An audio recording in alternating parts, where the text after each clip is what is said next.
Comrades, మనం ఈరోజు morning సెషన్లో అయితే శాస్త్రీయ దృక్పథం అంటే మనం ఆ దృక్పథాన్ని కలిగి ఉండాలి సమాజం పట్ల అనే క్లాసు విన్నారు. ఒక రకంగా చెప్పాలంటే శాస్త్రీయ దృక్పథంలో భాగమే ఇవన్నీ అవుతాయి. అంటే ఏదైనా సమాజంలోకి ఉనికిలోకి వచ్చిందంటే అది ఎందుకు వచ్చింది, అది దాని యొక్క ఆచరణ ఫలితాలు ఎలా ఉంటాయి, ఏమిటి అనే విషయాలన్నీ కూడా మనం ఆ పర్యవసానాలు కూడా మనం అనుభవిస్తుంటాం. శాస్త్రీయ దృక్పథం అంటే ఏమైపోద్దంటే అది ఎందుకు వచ్చింది, అది ఏ ఫలితాలు కలిగిస్తుంది, అది అలా లేకుండా మనకు అనుకూలంగా ఏం చేస్తే మనకు అనుకూలంగా తయారవుతుంది, ఇవన్నీ కూడా శాస్త్రీయ దృక్పథంలో భాగంగానే ఉంటాయి. కానీ మనం ఈరోజు ఇప్పుడు ఈ 2వ క్లాస్లో కులం గురించి, కులానికి మతానికి సంబంధం అనుకోండి, మతం అనే దాని గురించి కూడా మనం మాట్లాడుకుందామని ఈ 2వ సెషన్లో మీరు అనుకున్నారు. మనం అది ఈ 2వ సెషన్లో మాట్లాడుకుందాం. కులం అనేది మొత్తం ప్రపంచంలో కూడా అంటే ఈ రకమైన ప్రత్యేకమైన రూపంలో అంటే మన దేశంలో ఎలాగైతే రీసౌండ్ వస్తుంది కదా గట్టిగా, ఇటువంటి ప్రత్యేకమైన కుల రూపం, కుల వ్యవస్థ నేను గట్టిగా కనిపిస్తుంది. ఓకే అదేం లేదు. కుల వ్యవస్థ అనేది మన దేశంలో ఒక ప్రత్యేకమైన వ్యవస్థగా వచ్చింది. అంటే ఇట్లాంటి కుల వ్యవస్థ అనేది ప్రపంచంలో ఏ సమాజాల్లో కూడా ఇట్లాంటి వ్యవస్థ అనేది లేదు. అంటే ఈ వ్యవస్థ ఎట్లా వచ్చింది, ఎందుకని వేరే సమాజాల్లో ఎందుకని లేదు, ఇక్కడ ఎందుకని ఉంది, అంటే ఏ తేడాల వల్ల ఇటువంటి పరిస్థితి మన దేశంలో ఏర్పడింది అనేది కూడా మనం అందరం తెలుసుకోవాలి. అంటే దీని గురించి ఇప్పటికే చాలా సిద్ధాంతాలు, చాలా దాని పుట్టుక, దాని కారణాలు కూడా చాలామంది చాలా రకాలుగా చెప్పారు. ముఖ్యంగా మార్క్సిస్ట్ దృక్పథంలో ఎలా చూడాలనేది కదా. అంటే కులాన్ని గురించి చాలా రోజులుగా వాటి మీద చర్చ అనుకోండి, దాని పట్ల ఒక వైఖరి అనుకోండి, అవన్నీ సమాజంలో జరుగుతూనే ఉన్నాయి. ఇది బుద్ధుని కాలం నుంచి జరుగుతూనే ఉంది, ఇప్పుడు కాదు, బుద్ధుని కాలం నుంచి కూడా. ఈరోజు మనం అంటున్న కుల వ్యవస్థ అనేది బుద్ధుని కాలంలో ఎలా ఉండే అనేది వేరే, కానీ ఆ రోజు నుంచి కూడా మన సమాజంలో ఈ వ్యవస్థ గురించిన దాని పట్ల ఎలా ఉండాలి అనే విషయంలో క్రీస్తు పూర్వం 500-600 ఏళ్ళ నుంచి కూడా దీని మీద చర్చలు, దీని మీద వైఖరి అవన్నీ ఉన్నాయి. కానీ మనం కులాన్ని ఒక మార్క్సిస్టులుగా, అంటే మీరందరూ మార్క్సిస్టులుగా ఉన్నారనే విషయం కాదు, మీరందరూ కూడా ప్రగతిశీల యువజన సంఘ సభ్యులు. అందరూ మార్క్సిజాన్ని ఒప్పుకొని పార్టీ సభ్యులు కావచ్చు, కాకపోవచ్చు, అది వేరే విషయం. కానీ మనం ఏం చేయాలంటే ఒక ప్రగతిశీల యువజన సంఘ సభ్యులుగా అన్ని సిద్ధాంతాల గురించి తెలుసుకోవాలి. తెలుసుకొని ఏది అన్నిటికంటే సవ్యమైనదో, ఏది అన్నిటికంటే అంటే మన సామాజిక సమస్యలను ఏ సిద్ధాంతం పరిష్కరిస్తుంది అనే విషయాన్ని మనం తెలుసుకోవాలి. అంటే అనేక సిద్ధాంతాలను ఒక ప్రగతిశీల యువజనులుగా మీరు పరీక్షించాలి, తెలుసుకోవాలి. ఈరోజు మనం కులం గురించి, మతం గురించి కూడా మార్క్సిస్ట్ దృక్పథం నుంచి కులాన్ని ఎట్లా చూస్తామనేది, కులం ఎట్లా ఈ సమాజంలోకి వచ్చిందో, దాని ఆవిర్భావానికి కారణాలు ఏమిటని, దాని పర్యవసానాలు ఏమిటి, అది సంఘానికి ఎంత హాని చేస్తుంది, ఏం చేసిందనే విషయం, అది ఎట్లా నిర్మూలన అవుతుంది అంటే మార్క్సిస్ట్ దృక్పథం ప్రకారం ఎట్లా దాన్ని నిర్మూలన చేయగలం, దాని పట్ల మనం ఎట్లా ఏ వైఖరి అవలంబించాలనే విషయము, దాంతోపాటు ఇతరులు దాన్ని ఎట్లా చూసిండ్రు అంటే ఇతరులు కూడా దాన్ని ఎలా చూసిండ్రు అంటే బుద్ధుడి నుంచి కూడా బుద్ధుడు ఎలా చూసిండు, బుద్ధుని తర్వాత వాళ్ళు ఎలా చూసిండ్రు, మార్క్స్ వచ్చిన తర్వాత కూడా దాన్ని ఎలా చూసిండ్రు అనే విషయాలు కూడా మనం చర్చించుకోవచ్చు. కామ్రేడ్స్, ముఖ్యంగా ఈరోజు ఉనికిలో ఉన్న కుల వ్యవస్థ అనేది మన దేశంలో ప్రత్యేకంగా వచ్చింది. ఆ ప్రత్యేకంగా రావడానికి ఈ కుల వ్యవస్థ వర్ణ వ్యవస్థ నుంచి వచ్చింది. కుల వ్యవస్థ అనేది వర్ణ వ్యవస్థ నుంచి కుల వ్యవస్థగా మారింది. మన దేశంలో అంటే మొత్తం మనం ప్రపంచాన్ని మొత్తం చూస్తే కూడా అంటే మానవ సమాజాన్ని గురించి మన దేశంలో వర్ణ వ్యవస్థ అనేది ఏర్పాటైంది. ప్రపంచంలో కూడా మానవులందరూ ఒకే తరహాగా తర్వాత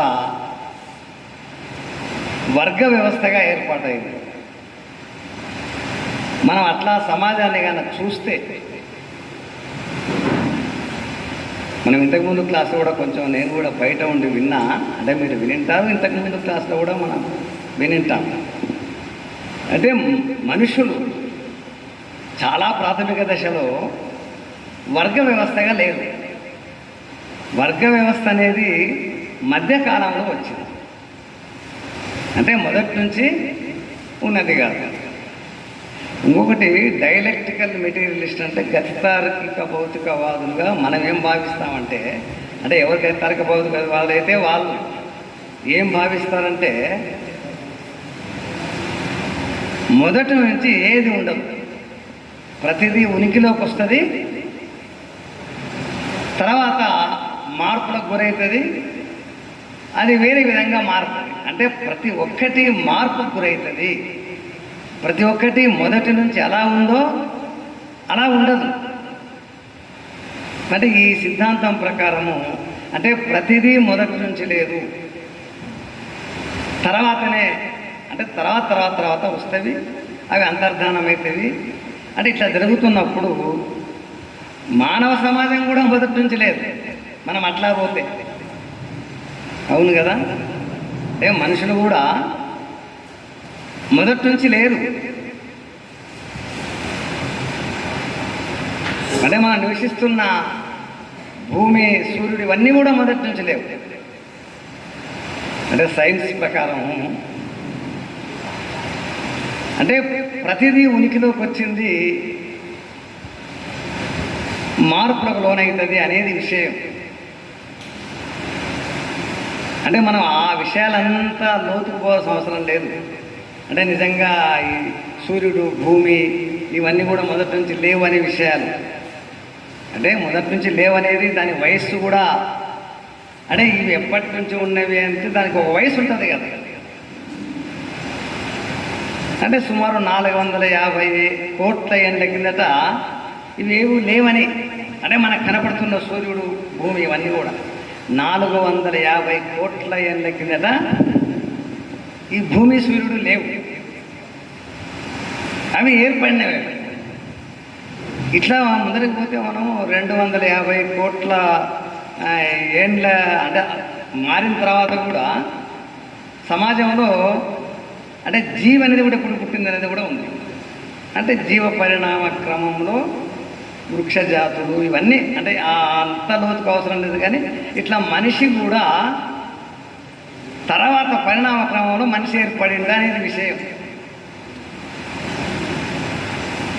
మనిషి ఏర్పడిండు, సమాజం ఏర్పడింది, సమాజంలో వర్గాలు ఏర్పడ్డవి. అంటే ఇవన్నీ క్రమక్రమంగా జరిగిన విషయాలు. మన దేశంలో కులం అనేది ఏర్పడింది. మన దేశంలో మొదట వర్ణ వ్యవస్థ ఏర్పడింది,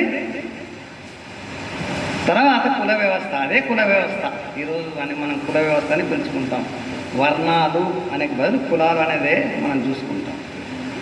అంటే వర్ణ వ్యవస్థ అనేది మన దేశంలో ప్రత్యేకంగా, అంటే మొత్తం ప్రపంచంలోనే మనుషులందరూ వర్గాలుగా లేకమునుపు అందరూ సమానంగా ఉన్నారు, ఒకే వర్గంగా ఉన్నారు. దాన్ని మనం ఏమన్నామంటే ఘన సమాజాలుగా ఉన్నారు అన్నాం. అంటే మనుషులందరూ ఘన సమాజాలుగా ఉన్నారు.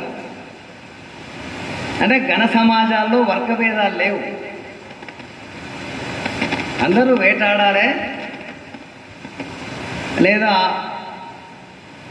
పండ్లు ఫలాలు సేకరించుకోవాలి, వాళ్ళ మనుగడ సాగించాలి. అంటే ఉత్పత్తి అనేది లేదు. అంటే వాళ్ళకి తెలియదు అసలు ఉత్పత్తి. ఈరోజు మనం సేకరించుకొని మన మనుగడ సాగిస్తలేము. పోనీ వేటాడి కూడా మనం మా ప్రధానమైన జీవితాన్ని మనం కొనసాగిస్తలేము ఈరోజు. మనం ఈరోజు అన్నిటిని కూడా ముఖ్యంగా ఉత్పత్తి చేసుకుంటున్నాం. గతంలో అంటే ఘన సమాజం ఇంకా ఏర్పడక ముందు ప్రాథమిక దశలో మనుషులు ఎవరు ఉత్పత్తి అనేదే వాళ్ళకి తెలియదు. తర్వాత జంతువులు కూడా అంతే కదా, జంతువులు కూడా ఉత్పత్తి చేసుకోవు. జంతువు నుంచి మనిషి ఏర్పడింది. జంతువుకు మనిషికి ఉన్న తేడా ఏమిటి అంటే ఎట్లా ఏర్పడిండు అనేది ఒక విషయం. మనం డార్విన్ సిద్ధాంతాలు ఉన్నాయి, అవన్నీ ఉన్నాయి. అంటే శ్రమ, అంటే మనిషి శ్రమ చేయడం ద్వారా అంటే ఆ రకంగా నరవానరుల నుంచి మనిషి ఏర్పడిండు అనేది. అంటే శ్రమ అనేది దానివల్ల కూడా బుద్ధి వికసించడం అనేది ఆ రకంగా జంతువుకు మనుషులకు ఉండే తేడా, తెలివితేటల్లో తేడా, అది శ్రమ వల్లనే వచ్చింది. జంతువులుగానే ఉండే మనుషుల్లో జంతువుల నుంచి నరవానరుడు అనే జంతువు నుంచే 4 కాళ్ళతో నడిచే మనిషి 2 కాళ్ళతో, అంటే 2 కాళ్ళతో నడిచి చేతులు అవన్నీ కూడా అంటే అంత క్రమ పరిణామం అది. ఆ రకంగా ఈ పరిణామ క్రమంలో మనిషి బుద్ధి వికసించింది. జంతువులు అట్లా ఆగిపోయినాయి. మళ్ళా జంతువులు మళ్ళా మనుషులుగా అయినరా లేదా అనే చర్చ కాదు ఇక్కడ. అట్లా క్రమక్రమంగా బుద్ధి వికసించి, ఈ బుద్ధి వికసనలో జంతువుల మాదిరిగా జంతువైనా వేటాడుతుంది కదా, అంటే సింహం వేటాడుతుంది. మిగతా జంతువులను కూడా సేకరణ అంటే అవి ఏరుకునే జీవిస్తాయి. శాకాహారంగా ఉండేటివన్నీ ఏరుకొని పండ్లు పలహారం ఏరుకొని జీవిస్తాయి. మాంసాహారాలుగా ఉండేటివన్నీ వేటాడి జీవిస్తాయి.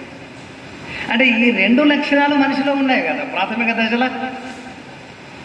మనిషి ఈ రెండే వేటాడిండు, సేకరించుకున్నాడు. జంతువులకి అంతే పని చేస్తాయి. దాని నుంచే జంతువులు ఇక ముందరికి పోలే, మనిషి ముందరికి. మనిషి వేట నుంచి ఎక్కడికి వచ్చిందంటే తన తెలివి అభివృద్ధి కావడం వల్ల ఆ వేటాడే జంతువులను మచ్చిక చేసుకుందామని ఐడియా వచ్చింది వాడు.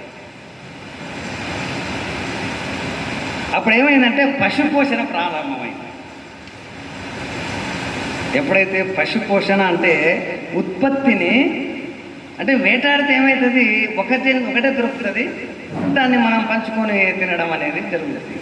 కానీ ఎప్పుడైతే మనిషి మచ్చిక చేసుకున్నాడు, జంతువులను పశువులను మచ్చిక చేసుకున్నాడు, మచ్చిక చేసుకున్నప్పుడు ఏమైతే ఒకటి కాదు అనేక పశువులను మచ్చిక చేసుకుంటాడు. అంటే అనేక పశువులను అప్పుడేమో కొద్ది మంది కలిసి ఒక జంతువుని వేటాడేవాళ్ళు. ఇప్పుడు ఒకడు 10 పశువులను మచ్చిక చేసుకోవచ్చు, 10 పశువులను పోషించవచ్చు. అవునా కాదా? అంటే మనిషికి ఏం పెరిగిందంటే ఆ జంతువులు ఏం చేస్తాం, ఆహారం కోసం. ఇప్పుడు మచ్చిక చేసుకొని వాటిని పెంచడం ఎప్పుడైతే ప్రారంభమైంది, ఎందుకోసం పెంచుతాం? ఆహారం కోసమే కదా, ఇంకేముంది. అంటే గతంలో కంటే చాలా సులభంగా లేదా చాలా ఎక్కువ మొత్తంలో మనకు ఆహారం దొరికే పరిస్థితి వచ్చింది. దీన్ని ఏమంటారంటే కామ్రేడ్స్, దీన్ని ఉత్పత్తి శక్తి పెరిగినట్టు అంటాం. మనిషికి ఏం పెరిగింది? ఉత్పత్తి శక్తి పెరిగింది. ఒక జంతువునే వేటాడే మనిషి 10 పశువులను పోషణ చేస్తాడు. అది పెరిగింది, ఉత్పత్తి శక్తి పెరిగింది. అంటే ఈ క్రమంలో ఏమైందంటే, అంటే ఇట్లా పశు పోషణ దశకు వస్తున్న క్రమం అంటే మిగతా చాలా మార్పులు జరుగుతాయి. దాంతోపాటు ఇది ఒక్కటి జరగదు, ఇంకా చాలా జరుగుతాయి కదా.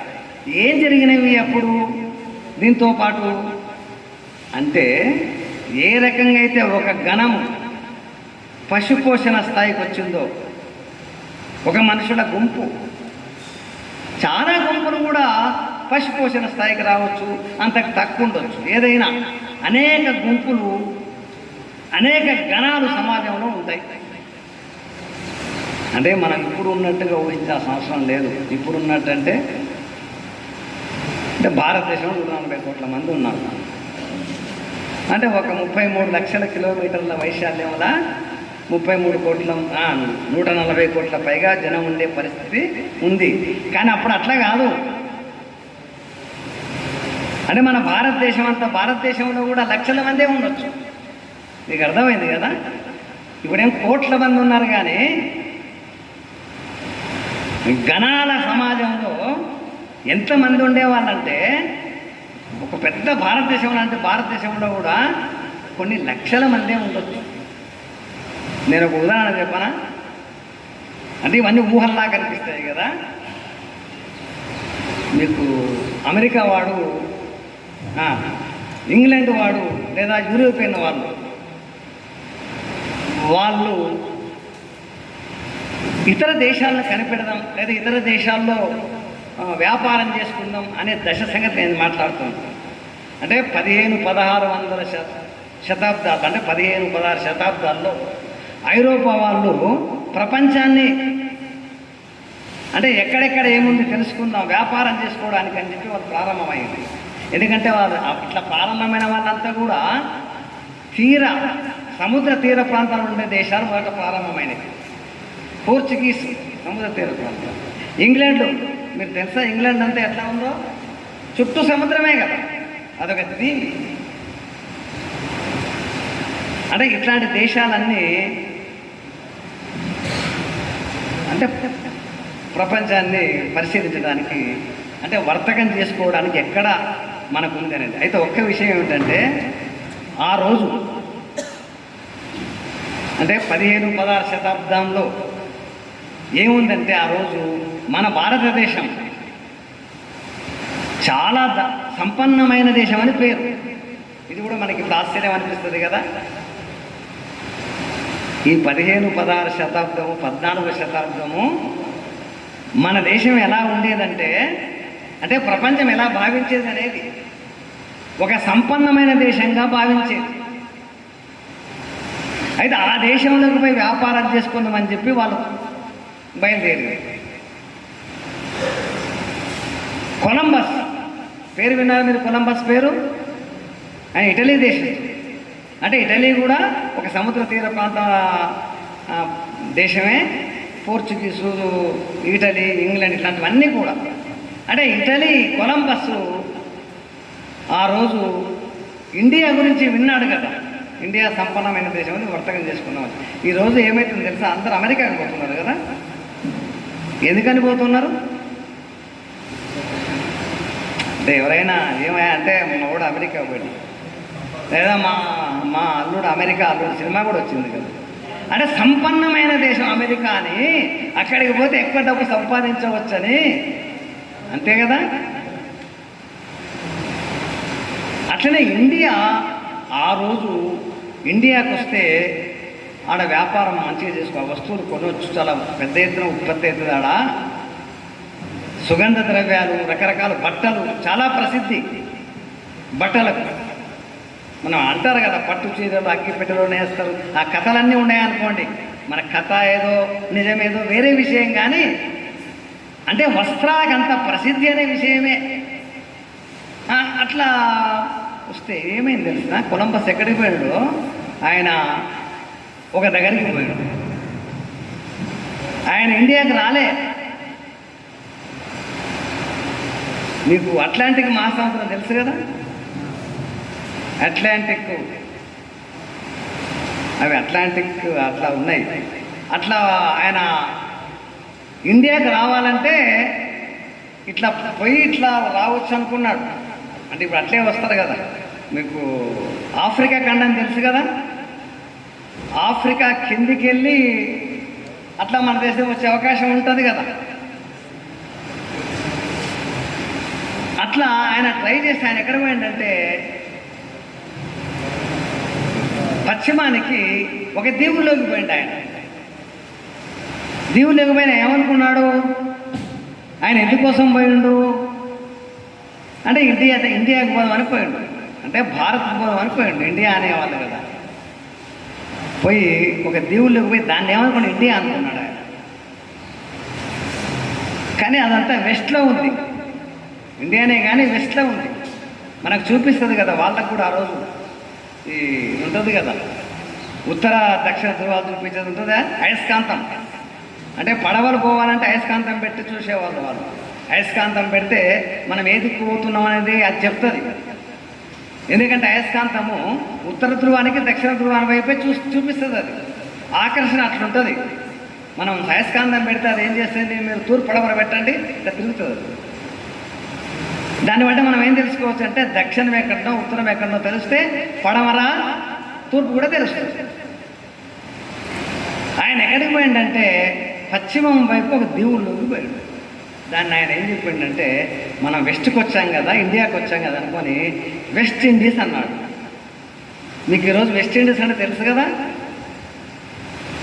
ఎందుకని వెస్ట్ ఇండీస్ అని పేరు వచ్చింది దానికి, ఎందుకంటే ఇండియాకి పోదామని అక్కడికి వెళ్ళాడు, అది వెస్ట్లో ఉంది కాబట్టి అది ఇండియాని అనుకొని వెస్ట్ ఇండీస్ అని పేరు పెట్టాడు. నేనేం చెప్తున్నానంటే ఆయన ఇండియా కోసమే పోయిందా లేదా అని చెప్పడం కోసము వెస్ట్ ఇండీస్ అని పేరు. దానికి అసలు పేర్లు కూడా లేవు. ఆ రోజుకి ఆ దీవికి పేరే లేదు. ఆయన పోయి వెస్ట్ ఇండీస్ అన్నాడు. ఈరోజు వెస్ట్ ఇండీస్ ఏమిటికి ప్రసిద్ధి ఉంది, క్రికెట్ ప్రసిద్ధి లేదా. వెస్ట్ ఇండీస్ అంటే క్రికెట్ అని తెలుస్తుంది అందరికి, ముఖ్యంగా యూత్. అంటే వెస్ట్ ఇండీస్ వెళ్ళాడు. నేను ఏం చెప్తున్నానంటే వెస్ట్ ఇండీస్కి పోతే అక్కడేమి నాగరికమైన ప్రజలు ఎవరు లేరు అక్కడ. వాళ్ళు బట్టలు కూడా బట్టలే లేవు. బట్టలు నేయడం అంటే చాలా ఏళ్ళ తర్వాత బట్టలు నేయడం నేర్చుకున్నాడు మనిషి. వాళ్ళంతా ఒక రకంగా దిగంబరంగా ఉన్న మనుషులే అక్కడ ఉన్నారు. ఏదో ఆకులు అవి అడ్డం కట్టుకున్నారేమో, లేకుంటే తోళ్ళు చర్మం అంటే జంతువును చెప్పి ఆ తోళ్ళు కట్టుకోవడం, ఆ స్థాయిలో వాళ్ళు ఉన్నారు. ఎక్కడ వెస్ట్ ఇండీస్. అంటే నేనేమంటున్నానంటే మొదట మనుషులు ఎలా ఉంది అని చెప్పడం కోసం ఈ ఉదాహరణ చెప్పాను. అంటే ముందే అందరం ఈ తరహా మనుషులంతా ముందు నుంచి ఉన్నారేమో అనుకుంటారని. ఇప్పుడు మనం ఎలా ఉన్నామో అలా ముందు నుంచి లేరు. ముందు నుంచి ఎలా ఉన్నారు, వెస్ట్ ఇండీస్లో ఉన్నారు మనుషులు మొదట అలాగే ఉన్నారు అందరూ. అంటే మానవ జాతి అంతా అలాగనే ఉన్నది మొదట. అక్కడనే కాదు, వెస్టిండీస్ వాళ్ళు అమెరికా ఖండానికి ఈరోజు ఉత్తర అమెరికా అంటాను చూడండి, ఆ ఉత్తర అమెరికా ఖండానికి కూడా వాళ్ళు వెళ్ళారు. ఉత్తర అమెరికా ఖండంలో కూడా అలాంటి స్థాయిలోనే మనుషులంతా ఆ స్థాయిలోనే ఉన్నారు, ఆ స్థాయిలోనే ఉన్నారు. అంటే అంత అమెరికాలో అంటే చాలా పెద్దది, ఇప్పుడు అమెరికా చాలా పెద్ద దేశం కదా. ఎంత పెద్దది? మన ఇండియా కంటే కూడా 3 రెట్లు పెద్దది. మీకు వైశాల్యం ఉంది. మన ఇండియా 33 లక్షల కిలోమీటర్లు ఉంది వైశాల్యం. అమెరికా ఎంత ఉంది? 90 లక్షలకు పైగా ఉంది.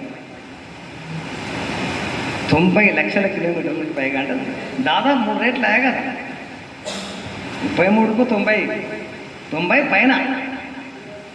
అంత పెద్ద దేశంలో ఈ అప్పుడు ఉండే ఆది మానవులు కొన్ని వేల మందే ఉన్నారేమో, లక్షల మందే ఉన్నారేమో. అంత పెద్ద దేశంలో అంటే ఆ రోజు ఆది మానవులు చాలా చాలా తక్కువ సంఖ్యలో ఉండేవాళ్ళని. అంటే అట్లాంటి వాళ్ళు అనేక గుంపులుగా ఉండేవాళ్ళు. ఇది మొదట మానవ జాతి ప్రయాణం. నేను ఏం చెప్పిన ఇంతకుముందు, మనిషి వేటాడి సేకరించుకొని లేదా చేపలు పట్టుకోవడం కూడా ఉత్పత్తి కాదు, ఉండేవే తీసుకోవడం. అట్లా జీవించేవాడు మనిషి. తర్వాత ఏమైపోయిండు, అలాంటి గుంపులు పశుపోషణ స్థాయికి వచ్చినాయి. అంటే జంతువులు వేటాడే జంతువులు మచ్చిక చేసుకోవడం, వాటిని పోషణ స్థాయికి తీసుకొని రావడం జరిగింది. ఎప్పుడైతే పశుపోషణ స్థాయికి అలాంటి వాళ్ళు వచ్చారు అని చెప్పడం, అలాంటి వాళ్ళందరూ పశుపోషణ స్థాయికి వచ్చాయి. అలాంటి అనేక గుంపులు ఆ స్థాయికి వచ్చి ఉంటాయి, దానికి తక్కువ ఉంటాయి. అంటే తక్కువ ఉండొచ్చు, ఎట్లన్నా ఉండొచ్చు, ఆ స్థాయిలో ఉంటాయి. అవి ఈ పశుపోషణ అనుకోండి, పశుపోషణ చేస్తే ఏం చేయాలి అంటే పచ్చిక బయళ్ళ కోసం ప్రయాణం చేయాలి. ఒక దగ్గర శ్రీనివాసం ఉండడం అసాధ్యమైన విషయం. అంటే శ్రీనివాసం కూడా లేని స్థాయి అన్నమాట. వాళ్ళు తమ పశువులను కొట్టుకొని ఎక్కడెక్కడైతే పచ్చిక బయళ్ళు నీటి వనరులు ఉంటాయో అక్కడికక్కడికి వాళ్ళు ప్రయాణం చేయడం. ఇట్లా అన్ని గుంపులు ప్రయాణం చేస్తుంటే పరస్పరం తటస్థపడతారు కదా. పడతారా? పడతారు. పడినప్పుడు వాళ్ళ మధ్య వీళ్ళెవరు అంటే వాళ్ళు కూడా అలాగే పచ్చి బయళ్ళ కోసం వస్తున్నారు, నీటి వనరుల కోసం వస్తున్నారు, మన పశువులకు లేకుండా అవుతుంది వాళ్ళు వస్తే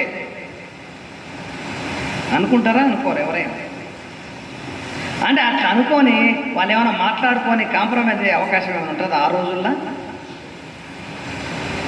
ఏముంటుందంటే వాళ్ళ మధ్యన ఘర్షణ పడే అవకాశమే ఉంటుంది. అంటే ఇక్కడ మేమంతా మేపుకుంటున్నాం, మీరు రావడానికి వీలు లేదు అంటే వాళ్ళ మధ్యన భాష కూడా లేదు. అంటే భాష కూడా అంత డెవలప్ కాలేదు. కానీ వాళ్ళు వస్తే వాళ్ళ మీద దాడి చేయడం, పరస్పరం దాడులు చేసుకోవడం, అంటే అక్కడి నుంచి వాళ్ళని వెళ్ళగొట్టే ప్రయత్నం చేయడం. అంటే మా పశువులనే మేపుకోవాలి, మా పశువులనే ఇక్కడ నీటి వనరులను వాడుకోవాలి అనే పద్ధతిలో వాళ్ళు పరస్పరం ఘర్షణ చేసుకునేవాళ్ళు. అంటే ఘర్షణ చేసుకునే అవకాశం ఉన్నదా? మాట్లాడుకొని శాంతియుతంగా పరిష్కరించుకునే అవకాశం ఉందా? అంటే మనం తర్కబద్ధంగా ఆలోచిస్తే అంటే ఎటువంటి పరిస్థితుల్లో మంచిగా అట్లా కూర్చొని చర్చ చేసుకొని బాబు మీరు ఇక్కడ మేము ఇక్కడ అనుకునే పరిస్థితి వాళ్ళకి అసలు భాషనే లేదు. వాళ్ళకు ఒకటే ఒక పరిష్కారం ఏమిటంటే మేమన్నా ఉండాలి, వాళ్ళన్నా ఉండాలి. ఇది వస్తుంది కదా. ఒక సంగతి నేను చెప్పనా, ఇప్పుడు పాకిస్తాన్ ఇండియా ఉంది, మనమంతా నాగరికులం కదా, మనకంతా భాష వస్తుంది, దౌత్య సంబంధాలు అనుకుంటాం, రాయబార కార్యాలయాలు ఉన్నాయి, మీకంతా తెలుసు కదా. కానీ ఇప్పుడు కూడా ఏం జరుగుతుంది అంటే ఇంత రాయబార కార్యాలయాలు ఉండి ఇంత మనకన్నీ నాగరికత తెలిసి ఇప్పుడేం జరుగుతుందంటే ఘర్షణ పడుతుందని మనకు వస్తుందే వార్తలు అప్పుడప్పుడు రావా ఘర్షణలు? ఇప్పుడు కూడా నిన్న మన పేపర్లు వచ్చింది కదా, డ్రాగన్ చాలా ముందుకు వచ్చింది అని పేపర్ చూసింది. లేకపోతే వాళ్ళంతా వాళ్ళు అక్కడ నుంచి లేకుండా చేసినామని మేము అంటే ఏంటి, ఇంత నాగరికమైన పరిస్థితుల్లో కూడా ఏం జరుగుతుందంటే ఘర్షణ జరుగుతుంది. ఇక పాపం ఆ రోజుల్లో ఏం జరిగింటుంది, ఘర్షణనే జరిగింటుంది, ఇంకొక మాట లేదు. వాళ్ళ మధ్య ఘర్షణ జరిగి ఎవరో ఒకరే ఉండే పరిస్థితి కానీ ఇద్దరు ఉండే పరిస్థితి లేదు. వాళ్ళందరూ ఎవరో ఒకరు అక్కడ నుంచి ఖాళీ చేయాల్సిందే. అంటే ఒకవేళ మేము ఖాళీ చేయకుండా కొట్లాడతామంటే అందరూ చచ్చిపోవాల్సిందే. అంటే పరస్పరము ఇద్దరు కూడా చనిపోవచ్చు, లేదా ఒకరు పారిపోవచ్చు, ఏదైనా జరిగి ఉండవచ్చు. ఇది జరిగింది. గతంలో ఆ ఘన సమాజాల మధ్య యుద్ధాలు జరిగినవి. ఎందుకోసం అంటే వాళ్ళ పశువులను మేపుకోవడం కోసము, నీటి వనరుల కోసము, పచ్చిక బయళ్ళ కోసము వాళ్ళ మధ్య ఏం జరిగింటుంది, యుద్ధాలు జరిగినాయి. ఆ యుద్ధాల్లో ఎవరో ఒకరు పారిపోయేది జరిగేది, లేదా ఒక్కొక్కసారి దురదృష్టవశాత్తు రెండు కూడా చనిపోయేదాకా యుద్ధం చేసేవాళ్ళు, లేదా పారిపోయేవాళ్ళు. ఇది జరుగుతున్న సమస్యలో అంటే ఎవరినైనా అంటే చాలా వెనకబడిన పరిస్థితుల్లో అంటే యుద్ధాలు ఇవి ఈ పశుపోషణ స్థాయికి రాకమునుపు నుంచి కూడా పరస్పరం తటస్థపడితే వాళ్ళ మధ్య సయోధ్య ఉండేది కాదు. ఇదేమో పశువుల మేపకం కోసం కొట్టాడు జరిగిండొచ్చు, కానీ అంతకుముందు కూడా ఏదైనా సరే వాళ్ళ మధ్య సయోధ్య ఉండే అవకాశం లేదు. పాత గుంపుల మధ్య అంటే శత్రువేమనుకుంటారు. ఇప్పుడు మనకు సింహాలు పుల్లు వస్తే దాన్ని చంపాలే పారన్న పోవాలి కదా మనుషులు. అంటే వీళ్ళకి తెలియదు మేము మనుషులమే వాళ్ళు మనుషులే, మనం కొట్లాడుకోవద్దు అనే సంగతి మనకు తెలియదు. అంటే ఈ స్థాయికి రాకముందుపై ఘర్షణ జరుగుతూ వచ్చేవి. ఇప్పుడు ఈ పశుపోషణ వచ్చిన తర్వాత ఘర్షణలు జరుగుతూనే ఉన్నవి. అయితే ఎప్పుడైతే మనిషికి ఉత్పత్తి శక్తి పెరిగిందో అప్పుడు ఏమనిపించిందంటే మనిషికి అంటే ఒక్క మనిషి గతంలోనేమో ఒక్కడు వేటాడితే ఒక్కరికే సరిపోయేది ఆహారం, అందరూ కలిసి వేటాడేది. వాళ్ళకు అంటే మిగిల్చుకోవడానికి కూడా ఏమి లేదు. అంటే మన ఫ్రిడ్జ్లు ఉండే ఆ రోజుల్లో పెట్టుకుందామనికి ఏం లేవు కదా, తినేకాడ తినేది ఇడిసి పెట్టిపోయేది, అంతకంటే ఏముంటుంది, 1-2 రోజులు తినేవాళ్ళేమో. కానీ ఇప్పుడేమైంది, పశువులు బతిక చేసిన తర్వాత అంటే చాలా పశువులు వాళ్ళకు ఉండడము, వాళ్ళు పాలు తీసుకోవడం కూడా నేర్చుకుని తింటారు. అంటే ఈ రకంగా ఒక మనిషి తన కోసం కాకుండా వేరే అంటే తన ఆహారమే కాకుండా వేరే వాళ్ళకు కూడా పెట్టే శక్తి మనిషికి వచ్చింది. అంతకుముందు ఇది లేదు. ఎప్పుడైతే మనిషికి తాను బతకడానికి సరిపోయే ఆహారం కంటే ఎక్కువ సంపాదించే శక్తి ఎప్పుడైతే ఏర్పడిందో అప్పుడు వేరే వాళ్ళకి ఏమనిపిస్తుందంటే అరే ఈ మనిషిని బంధించి మనం పని చేయించుకుంటే మనకి విశ్రాంతి వస్తుంది అనుకునేవాడు. అంటే అది ఐడియా వస్తుంది ఎవరికైనా. అంటే అంతకుముందేమో గుంపుల మధ్య యుద్ధం జరిగితే వాళ్ళు పారిపోయే వాళ్ళు దొరికిన వాళ్ళని చంపేసేవాళ్ళు. ఎందుకంటే వాడెవరో వాడు ఏం చేస్తాడో. కానీ ఎప్పుడైతే ఉత్పత్తి శక్తి పెరిగిందో అప్పుడు వాడికి ఏమనిపించిందంటే చంపేయకూడదు, ఏం చేయాలి, వాడిని బంధించి వాడికి మన కోసం మన పశువులను కాసేటట్టుగా వానికి మనం అంత వాళ్ళకు కూడా పని వస్తుంది కదా, వచ్చిన వాళ్ళు ఉంటారు కదా, అది మన కోసం చేసినట్టుగా చేద్దాము అనే ఐడియా ఎప్పుడు వచ్చిందంటే పశుపోషణ స్థాయికి మానవ జాతి వచ్చినప్పుడు అది వచ్చింది. అంటే గెలిచిన వాళ్ళు ఏమైనారు, అప్పుడు ఓడిపోయిన వాళ్ళు ఏమైనరు, గెలిచిన వాళ్ళేమో వాళ్ళ చేత పని చేయించుకునే వాళ్ళు అయింది, ఓడిపోయిన వాళ్ళు ఏమైనరు పని చేసేవాళ్ళు అయింది. పని అంటే వాడు ఈజీగా చేస్తాడా, వాడు స్వేచ్ఛగా ఉన్న మనిషి కదా ఆదిమ మానవుడు. ఈరోజు కూడా పని చేయాలంటే ఒకరి కోసం పని చేయాలంటే చాలా కష్టమవుతుంది.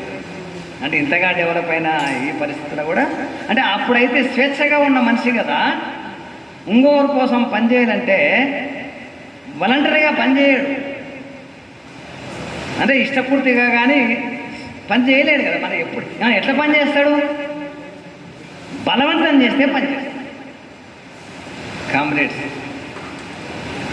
బలవంతం చేస్తే పని చేస్తాడు. ఇప్పుడు కూడా ఇన్స్పెక్షన్ లేకుంటే పని చేస్తారా? అంటే మనం చాలా డెవలప్ అయినాం కదా, మన పనికి దేని మనకు అప్పచెప్పినా సరే మన మీద ఇన్స్పెక్టర్ ఉంటాడా? సూపర్వైజర్ ఉంటాడు కదా. అంటే ఇప్పుడు కూడా సూపర్వైజర్ లేకుండా, ఫోర్మెన్ లేకుండా మనిషి పని చేయడనే అర్థం కదా. మనకి ఆ రోజు బలవంతంగా పనిచేయాలి.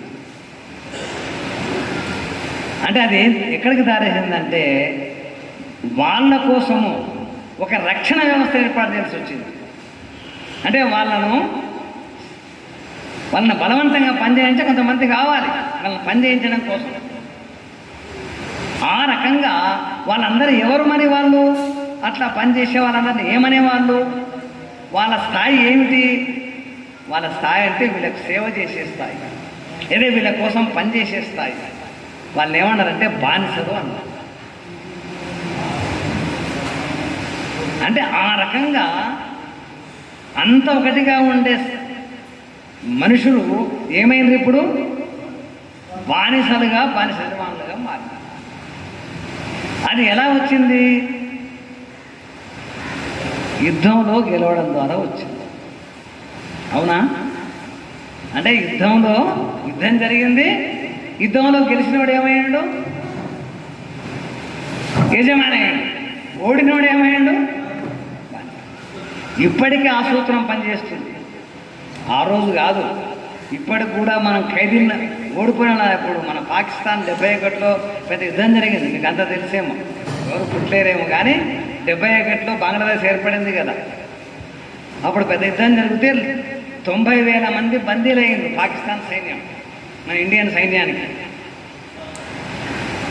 ఇక సైనికులు బందీలైతే వాళ్ళు ఏం చేయాలి? జైల్లో వేస్తారు, కాల్ చేస్తారు, అంటే శిక్షలు ఎలాగైనా ఉంటాయి కదా. అంటే అట్లా బందీ అయితే బానిసలాగా అయిపోతాడు, ఇంకొక మాట ఏం లేదు. ఇప్పుడు కూడా మరి అప్పుడు ఇక బానిసలే కదా. అంటే ఆ రకంగా గుంపుల మధ్య, గణాల మధ్య యుద్ధం ద్వారా బానిసత్వం ఏర్పడింది దేశం, ప్రపంచం. అంత బానిసలు, బానిసమనే వర్గ సమాజము ఏర్పడింది. ఇది అన్ని చోట్ల ఏర్పడింది ప్రపంచంలో.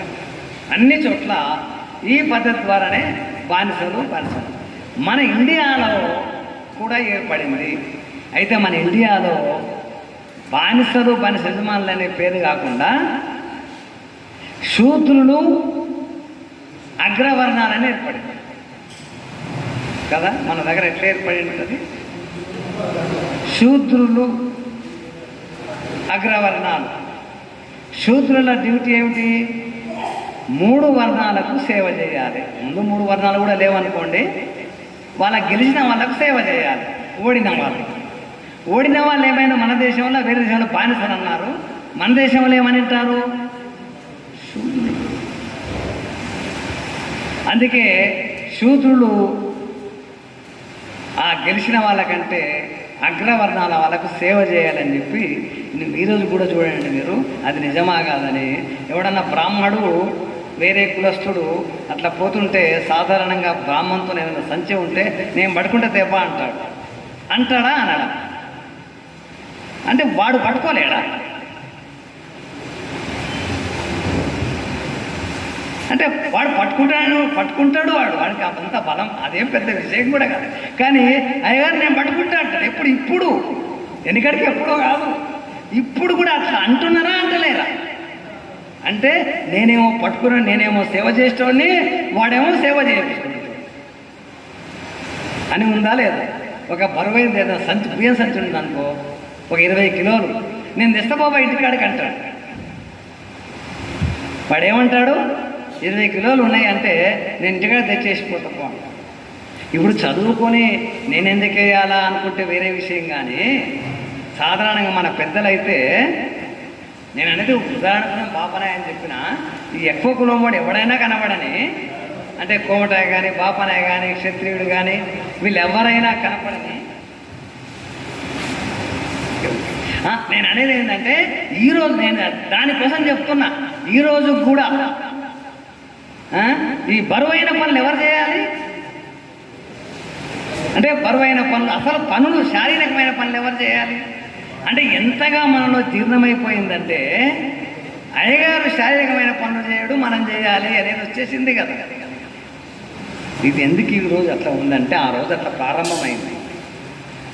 ఆ రోజు అట్లా వాళ్ళు ఏం చేసిందంటే గెలిచినోడు అంతే చేస్తాడు కదా. ఇప్పుడు ఎందుకు నువ్వు ఎస్ఐ పోలీస్ స్టేషన్ మనం అరెస్ట్ అవుతాం అనుకోండి,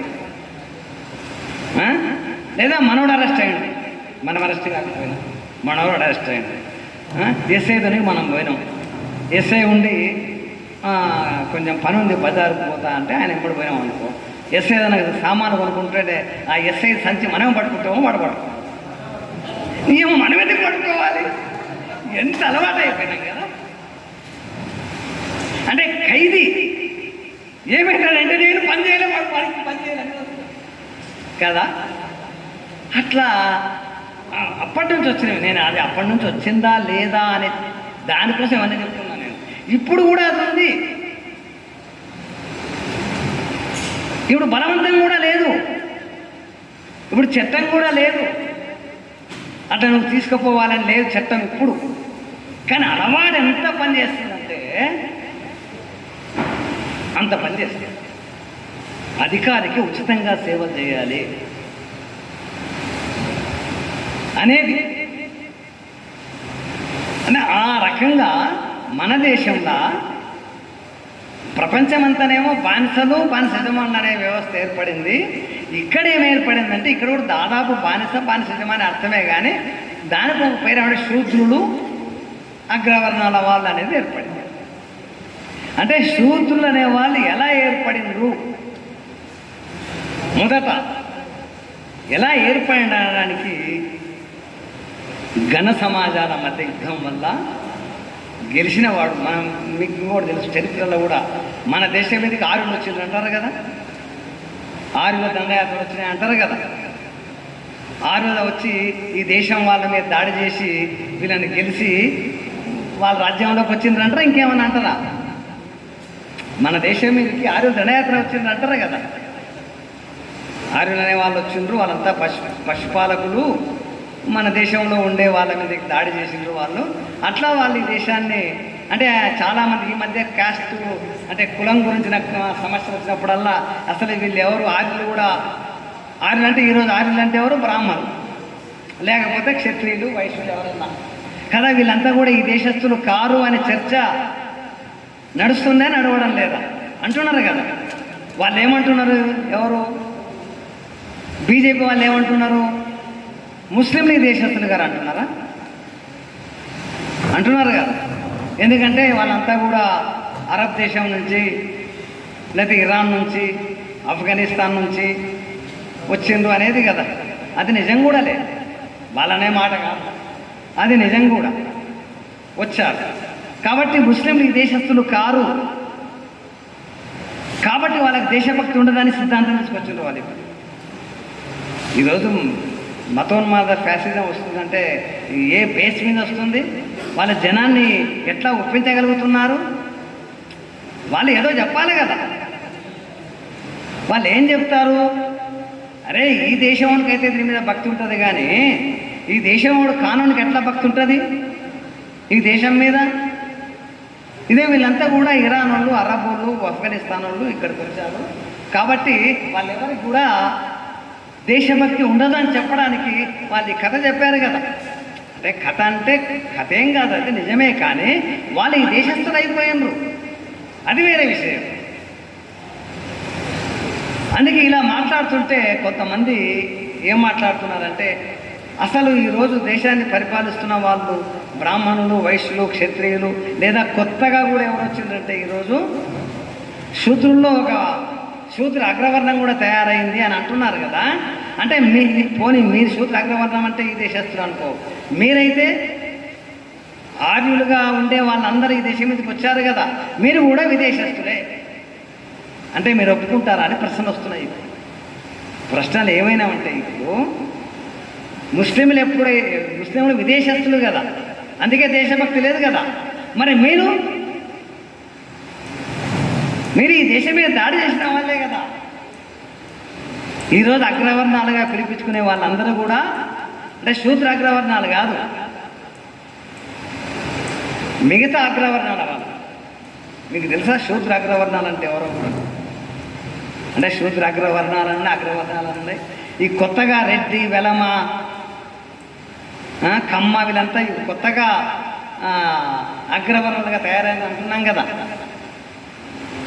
ఇప్పుడు ఓసీల్లో వాళ్ళు ఉన్నారు కదా, ఓసీల్లో వాళ్ళు మాత్రమే లేరు, బ్రాహ్మణ క్షత్రియ వైశ్యులే కాదు, రెడ్డి, వెలమ, కమ్మ ఈ వాళ్ళంతా ఉన్నారు కదా.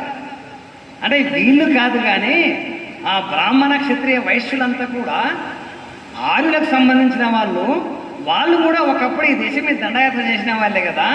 ఒకవేళ మీ సిద్ధాంతం ప్రకారమే ముస్లింలు దేశస్తులు కారు కాబట్టి, వాళ్ళు దేశభక్తులు కాకపోతే మీరు కూడా ఈ దేశస్తులు కారు కదా, మళ్ళీ మీరు దేశభక్తులు కారా అని ప్రశ్న వేస్తాం కదా. వేస్తే వాళ్ళేమంటున్నారు తెలుసా? అసలు ఈ ఆర్యులు విదేశం నుంచి రావడం అనేది తప్పు అంటారు. వాళ్ళు ఏమంటున్నారు? ఆర్యులు అనేవాళ్ళు ఈ దేశం దండయాత్రకే రాలేదు, అందరు ఈ దేశస్తులే. అసలు ఇది ఇంగ్లీష్ వాడు, ఐరోపా వారు సృష్టించిన కథ అంటున్నారు. బీజేపీ వాళ్ళు ఏమంటున్నారు? ఆర్యులు అనే వాళ్ళు ఎవరు రాలేదు ఈ దేశం మీదకి, ఇది ఐరోపా వాళ్ళు చరిత్రకారులు మన మధ్యలో తేడా తీసుకురావడం కోసం అటువంటిది ఏర్పాటు చేసిందని వాళ్ళు మాట్లాడబట్టారు. ఎందుకంటే వాళ్ళు విదేశస్తులంటే వాళ్ళు ఏం చేయాల్సి వస్తుంది? వీళ్ళకు దేశభక్తి లేదని చెప్పవలసి వస్తుంది. ఇప్పుడు ముస్లింలకి దేశభక్తి లేదని చెప్పారు, సిద్ధాంతం వచ్చింది కదా. ఆ సిద్ధాంతం ప్రకారము వీళ్ళకు కూడా దేశభక్తి లేదు అంటే ఇప్పుడు వీళ్ళందరికీ దేశభక్తి లేదంటే అయిపోతుంది.